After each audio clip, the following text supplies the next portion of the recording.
Hello, this is Dr. Jeanette Raymond, psychologist, psychotherapist, and relationship expert. Today I'm going to talk to you on the topic of spite. I see so many couples and families who talk about one person being so spiteful when things go wrong, when there's disagreements, when there's arguments and there's tension, that one or more people act kind of passive aggressively, but with so much spite that it makes it impossible to have any reconciliation, to try and make space to understand each other, or to feel that there's any possibility of connecting with your loved one again. So, what do you think about the qualities of someone who's acting in a spiteful way?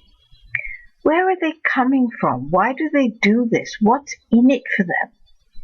Well, a lot of research shows that people who are spiteful tend to come from the narcissistic end of the spectrum. They're not narcissistic totally, but when they're feeling spiteful, it's their narcissistic qualities that push them in that direction. So what do I mean by that? What are these narcissistic qualities? Well, it's really about self-protection, because narcissists have the thinnest of skins and they're terrified that somebody else is going to look better than them, is going to make them feel stupid, is going to put them down, is going to make them feel that they're useless and rubbish, and completely destroy their self-image, their sense of worth, and damage their self-identity. So that's why they do this. It's kind of a shield, some armor, and then they puff themselves up and they try to make themselves feel good by feeling that they are in the right. And if they're in the right, they don't have any feelings in that moment for anyone else. Their feelings are the only ones that count, because in that moment they are in danger of being destroyed, so they have to take every means possible to prevent that. And one of the best tools they have within a relationship is to use spite, because they are shielded from everyone else. If they use spite, they push you away so you can't harm them, and they make you feel bad about yourself. They make you feel that you are poison and you're toxic, which is exactly what they think you're going to make them feel. So before you do it to them, they're going to do it to you. They have no feelings in that moment. They're callous, they're Machiavellian, almost like calculating that if they use this tactic of spite, you're going to back down, you're going to feel sorry, that you're the one who's going to have feelings for them, so they don't need to have feelings for you. So I guess that all of us have been at the other end of that spite. When somebody says something and it doesn't cost them the relationship, because the relationship is still intact. This is a momentary thing. It may last for a few seconds, minutes and hours, but eventually it dissipates, because the power of the relationship to reconnect is much more substantial than the cost of spite. And that's why the person using it can think that, it doesn't really matter whether I lose something in the process, because at the end of the day, I'm going to feel good about it because I stopped an attack on me. I gave myself strength and power. I shielded myself from other people thinking I'm no good. And I didn't really lose anything, because the other person or the people in my life, they want to have a relationship with me as much as I do with them. So they're going to let me back in. They're going to allow me to be an integral part of the relationship so I can get away with it, kind of thing.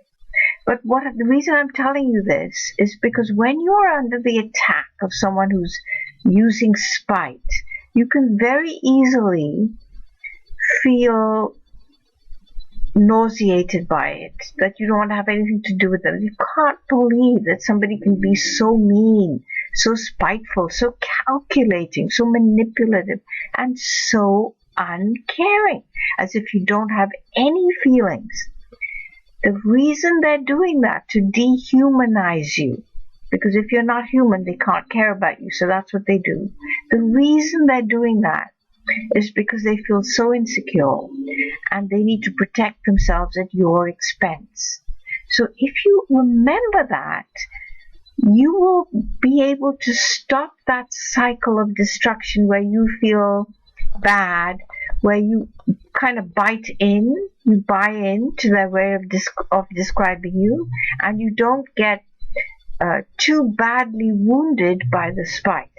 So if you remember all these things, it will help you to stop the attack on you and making you feel bad. And now I'm going to tell you the good news.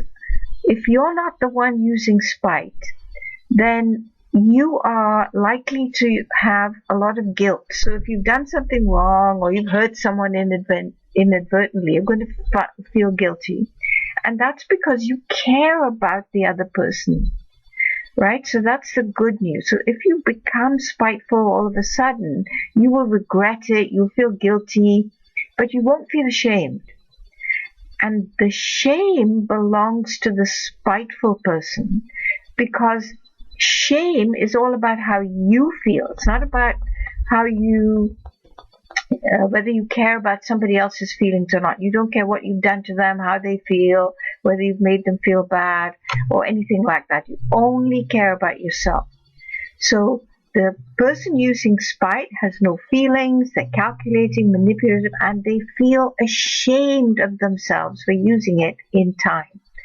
But you, if you're the victim of spite, you're likely to feel guilty if you use it, and you will very quickly want to repair it and make everything okay again, because you do care about other people's feelings, and you have a less narcissistic organization, because you're very much wanting that relationship to work, and you want connection, you want equality, and you're less bothered about the attacks on you because you know it isn't true, and you know it's the other person's way of protecting themselves. So if you remember that and hold it with you, if you're at the other end of spite, you'll survive it, you'll understand your partner, and eventually you'll be able to reach out to them and help them with their shame and make them feel that you still care.